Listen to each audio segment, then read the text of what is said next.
To order. A roll, please. Good morning. Randy Ruby, Here. Todd Horn, Here. Marvin Nevelier, online *6 or unmute. Yep, I'm here. It's just quiet. I heard him say it. He is present. Bryce Shaneborn may be joining us. Dixie Weedman. Here. Robert Hahn, are you online? Jason McMillan. Present. Roger Petrick, are you online? Dennis Worko Here. and Timothy Westfall online. Present. Thank you. Okay, is there any public comment? There's no one in the gallery. Is there anyone online that would like to speak? *6, if you would like to.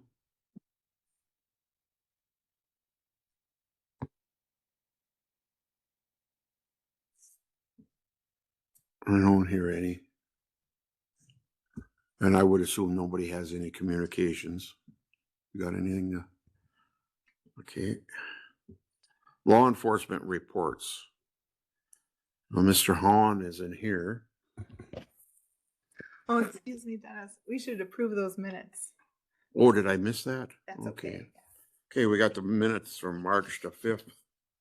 It's your pleasure on the minutes. I'll approve them. Second. Okay, we have a motion by Jason and a second by Dixie. All those in favor? Aye. Aye. Opposed? Motion's carried. Okay. Marv, you got anything for us? No, nothing from Park Falls. Okay. State Patrol, Timothy, you got anything? Just one thing that we're having some internal personnel movement. The trooper that has been assigned to Price County for the last few years, Trooper Jankowski, has taken a transfer to a different position. That's going to be effective on June 13th.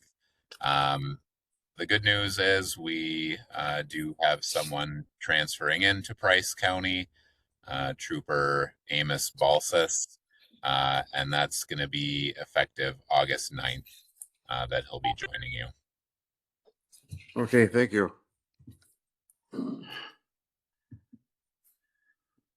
Wisconsin Department of Transportation, Bureau of Transportation Safety, Todd?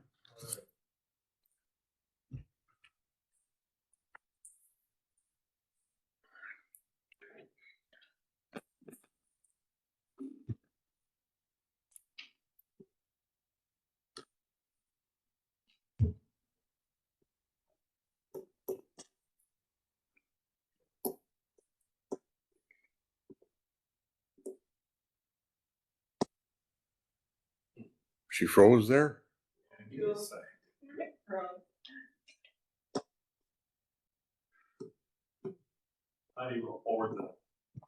Unable to forward the slides. I'll try to take you off presentation, put you back on. Okay, I'm gonna stop sharing then. Quick. Okay, sounds good. We'll try it again. Let me know when you want me to try.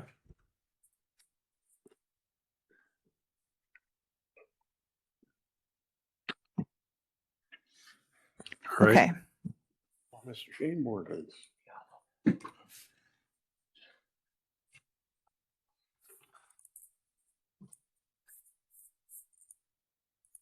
If yours isn't advancing, I can share on my screen too. But Yeah, I might have to come to that. I'm not sure what's going on. Mhm. Yeah, I did email that. Mhm, Could I you have do that? Yep. Okay, then I'll just tell you when to forward on to the next screen. I'm gonna stop sharing then. Okay. Do you also have Randy's too? I do. Okay, we can when we come to that. Yeah. Works. Okay, hang on one second. Computers are a beautiful thing when they work.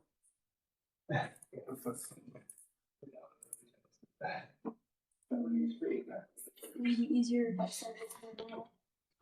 Oh, yeah. You know what? I think the problem was I had it on a PDF copy. You bear with me just a second. I think I'll get this going.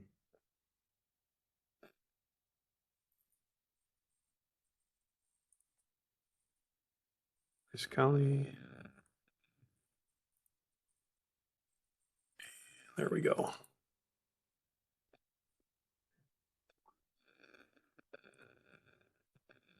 I bet you it'll work now.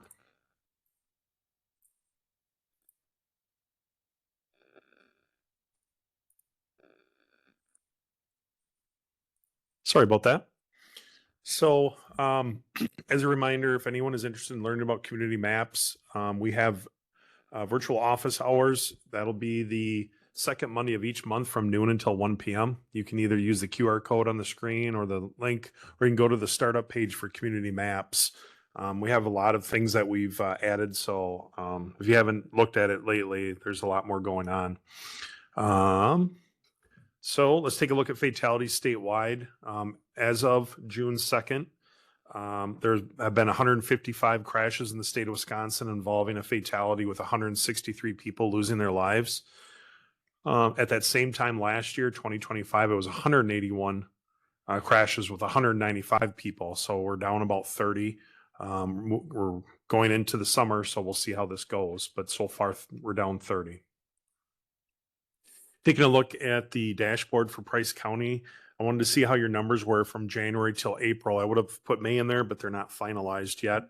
But looking at them overall, you probably can't see them, but I'll just verbally tell you that all of your crashes appear to be, for the first part of April, seem to fall within the average of the three previous years, as well as, so all crashes, no injury crashes, all of your crashes appear to be somewhat stable as far as January through April. There appears to be a slight drop in teen driver crashes for 26, so that's good. Your speed are down a couple crashes, so that's good. Your commercial motor vehicles are holding steady. Lane departures are steady. Winter road went up a little bit in 26, probably because you had a lot more snow and ice this year.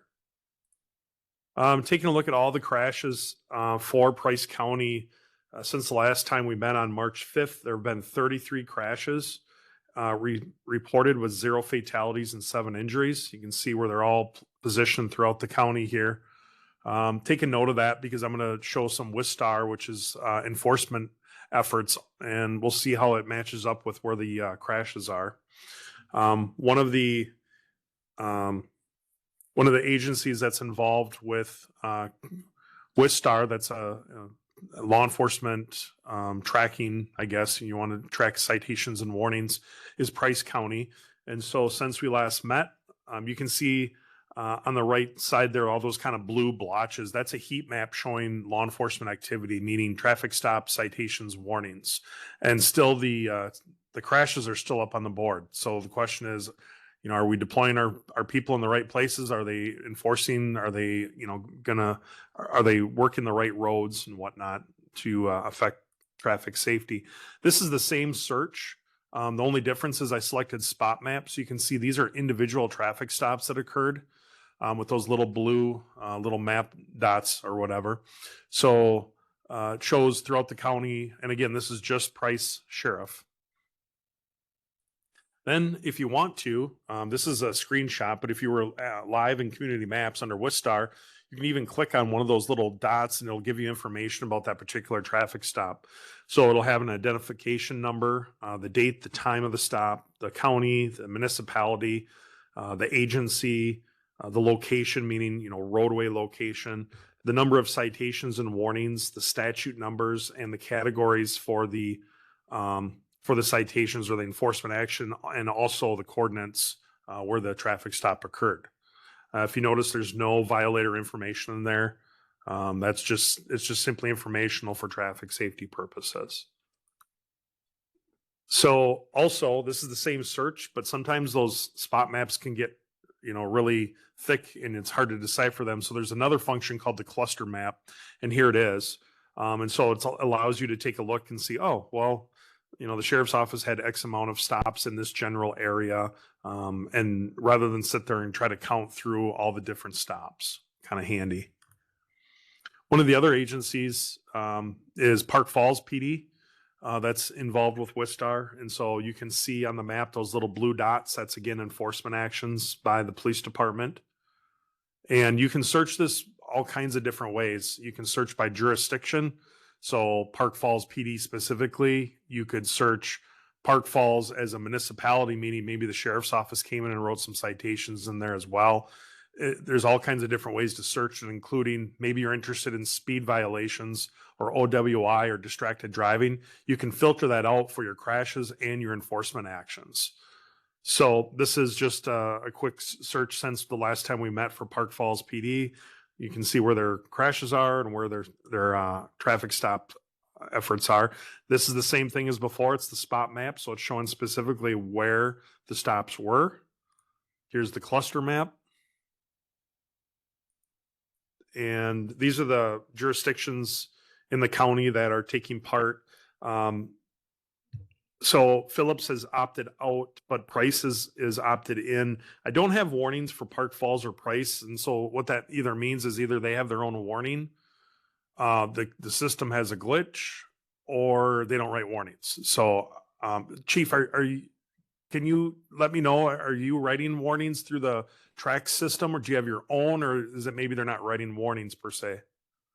No, actually, the policy is here if any traffic stop is supposed to result in a written warning on tracks. So, Okay. All right.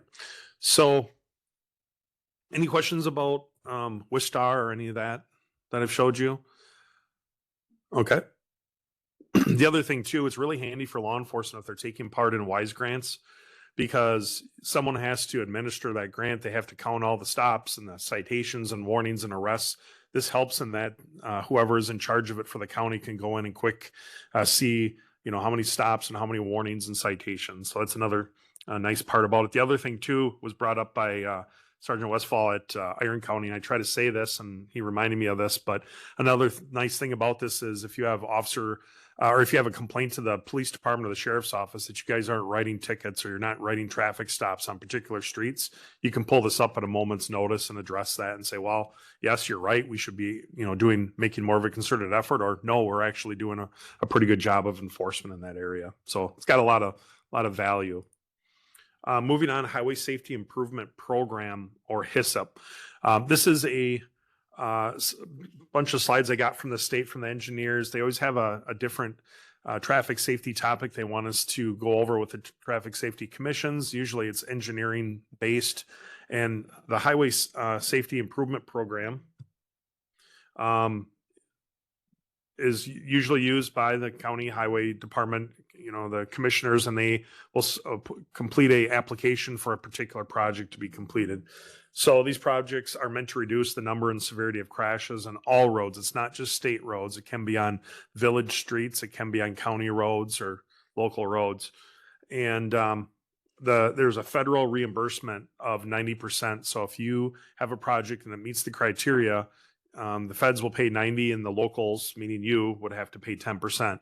But a township could do this. A county can do this, a city, a village. It's open to everyone. So the deadline applications, this is a 4-year program, and the current program, there's an upcoming deadline set for the fall of August 15th of this year. So typical eligible projects, why would you do this? Well, you can work on intersection safety improvements such as roundabouts or traffic signals, maybe make a 2-way stop, an all-way stop, turns lanes. You can also work on sign or visibility improvements such as reflective backplates. You'll see that on like stop signs or flashing yellow arrows. And usually it's, several things that are being done at a particular intersection, not just one, but also installing signs, flashing warning lights, lane departure improvements, so like shoulder paving, rumble strips, things of that nature. Application requirements, first of all, the government agency entity has to complete the HISSIP project application form. There needs to be certain things that they have to check off, including crash history over the last 5 years. Usually, there needs to be some type of need. It's not just a want. So we're looking at crash data, seeing, hey, this intersection or this roadway needs improvement. They want, photos and itemized cost estimate. And then eventually the state, if it goes this far, would complete a project evaluation factor to see whether this is going to go through or not. Tips for successful HISP applications include to follow the instructions. That's the basics. But then also be specific as possible on improvements, what you want to do. Explain why other alternatives have either failed or would not be feasible. And be realistic with the estimate and timeline. All right. So if you have any more interest, this is the, I assume they're working with the dog out there. Yeah. Okay. Otherwise we gotta take cover. I was like, whoa. Yeah. So, yeah, if you have any, I've sent the slides out and I asked, usually they go to the commission. So if anyone wants more information about HISP or you're interested in it, or maybe for the county or a township or city, it's all right in here. And these are your coordinators, regional safety people. So any questions on HISP at all? Okay. Governor's Conference on Highway Safety is coming up. So if anyone wants to attend that, it's at the Kalahari Resort in Wisconsin Dells. Actually, it's Lake Delton.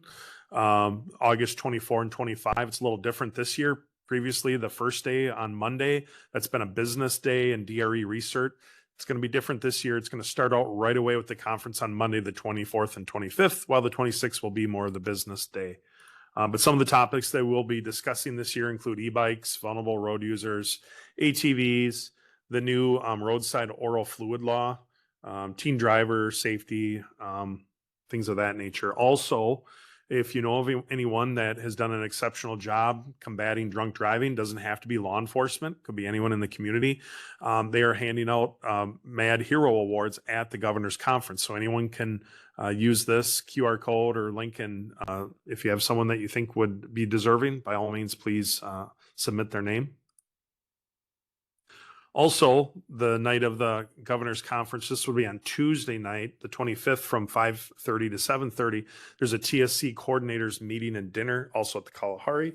It's free of charge. We just ask that you register. We'd love to have someone from Price County, any of the counties. It's a good networking chance for people to get together and see how things are done in other counties and maybe some good ideas that way. And there's usually some presentations. And then I just want to, if you bear with me, I want to show you something else here quick. There it is. Maximize, share. So this is community maps, and you can see all these little dots right here. Well, this is the dynamic layer, I'm sorry. And so what I did is I checked the Department of Revenue alcohol licenses. So you can go in and search under Price County, and you can look up and find out where all the alcohol establishments that can sell in your county, they're all labeled. And then if you want to, you can come up and click an individual one, and it'll tell you this one is Timbers Roadhouse. So it's kind of neat if you need to do something on the government side of things, Corp Council, Sheriff's Office, whatever, and you need to know, who's selling or what's going on. It's right there for you. Also, Place of Last Drink. I've talked about that before. It's a pilot program right now, but it's a way for law enforcement agencies to kind of keep track of who in their community is maybe over serving people, and to get public health involved with it, and maybe have talks with these establishments. It's in its infancy right now. Really, all it shows on community maps is who is on the pilot program, but we hope to expand that and have it available for everyone to take part. Anyone can do pulled right now off tracks. It's not that you can't do it. It's just we're trying to get it intertwined with community maps. Finally, DNR ATV UTV crashes. Right now, you can look at crashes on community maps involving ATVs, but those are DT 4000. So those are the documents that are crash reports on roadways. We also now have DNR crashes. Those are separate crash documents. Again, it's in its infancy, so it's not a whole lot of information, but I was told in about 1 month's time, we'll have the complete reports available. So that's kind of neat. And then just one last couple things I want to show you real quick. Of course. There we go. Under additional flag filters, so this is how you would search, crashes. I want to know about, say, speed or impaired drivers. There's additional flag filters that have recently been added. That includes horse-drawn. So if there's any Amish buggies that are involved, we have horse-drawn. Also, we have VRU, which is short for vulnerable road users, so pedestrians and bicyclists, and then also wrong way driver. And that's a hot topic throughout the state because there's in a lot of the divided highways, we've had people going up the wrong ways, horrific crashes. So there's been a lot of efforts on the state's part to make those roads and intersections safer. One thing to look at though, if you did do a search for and selected a wrong way driver, it's very possible you're going to pick up on the traditional people that go up the wrong way on the ramp, but you're also going to get cars that maybe cross over the center line because they're technically on the wrong way. They're going the wrong way. So that's all I have. Any questions at all? All right. Thank you. I got to get you in here now.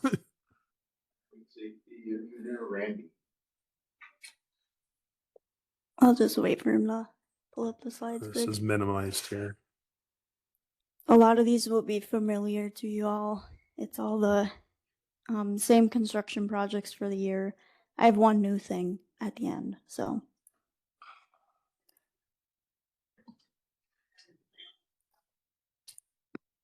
Yeah. Trying to stop share here. That's fine. Just let me know when you want me to share you. You can stop share. Yeah.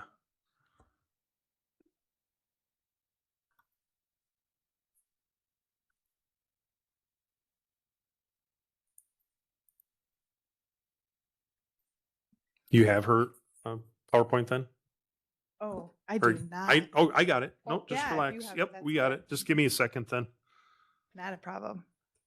Oh, you got to make me I got to be able to share. That's all right. We got time. Musical chairs. Yeah. Let me know. It has you back as presenter. Okay. So And of course she's not there. A second. There it is. Okay. Share. We're getting there. There it is. Okay, thanks, son. We can go. Yep. Okay, so there's a couple construction projects this year, and then I have one operational and safety update at the end. Of course, for any construction updates throughout the year, you can visit 511 Wisconsin. It has up-to-date information on all the projects I'll be talking about in today's presentation. First one is on County D. It's a 10.3 mile safety improvement in Phillips. It's anticipated to run from April 27th to June 29th, and it will be reconstructing the horizontal and vertical curve and guardrail installations. County D will remain open to traffic during most of construction with single lane closures and flagging operations. Access to all adjacent roads along the segment will be maintained. Go to the next one is a bridge. And Meredith let me know that the name of this road changed. I can't remember what the previous name was, but the correct name is Hills, correct? Okay. Hills Road, there's a bridge replacement, and estimated construction is in June this year. And the Squaw Creek Road will be closed during this construction, with road closure signs placed at the adjacent intersections. Alternative routes are available. Okay. You can go to the next one. And the last one here on Larkin Road, another bridge replacement anticipated from May to November that might be a typo there, but it should be November 2026. It could be 27 though. Larkin Road will be closed during construction, and road closure signs will be placed at adjacent intersections with alternative routes available. And my last slide here is the intersection traffic control improvements on Wisconsin 13 and Wisconsin 111. I just wanted to drive out there to make sure, see the signing improvements for myself. So I took a few photos you can see at the bottom. Those improvements have all been installed. There's a flashing beacon on both sides of the roads, as well as double stop signs, red reflective strips. So I just wanted to close this out and show you guys some pictures that this has been completed and up. Any questions on anything I spoke about today? The Squaw Creek Bridge, what's the Yep. projected finish time on that? Do you have? Let me see here.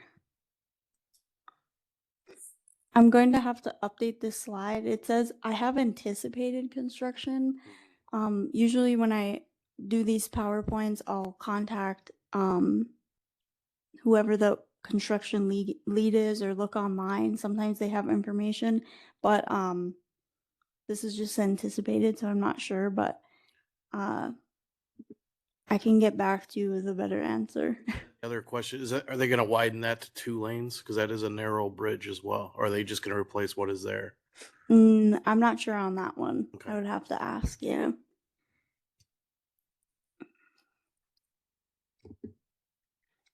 Okay, well, that is all I have unless anyone else has questions. Okay, thank you.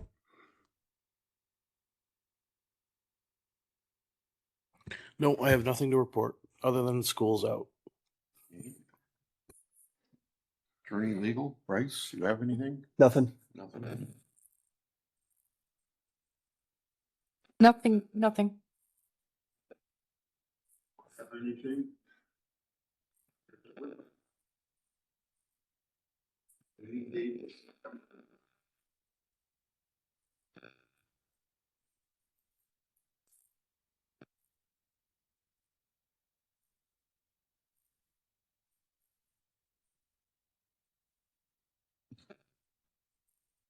Dennis, your microphone's off.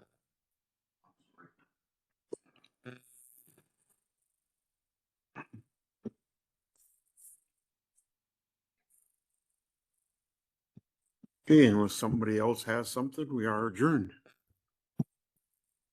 You got a big case coming up here. It's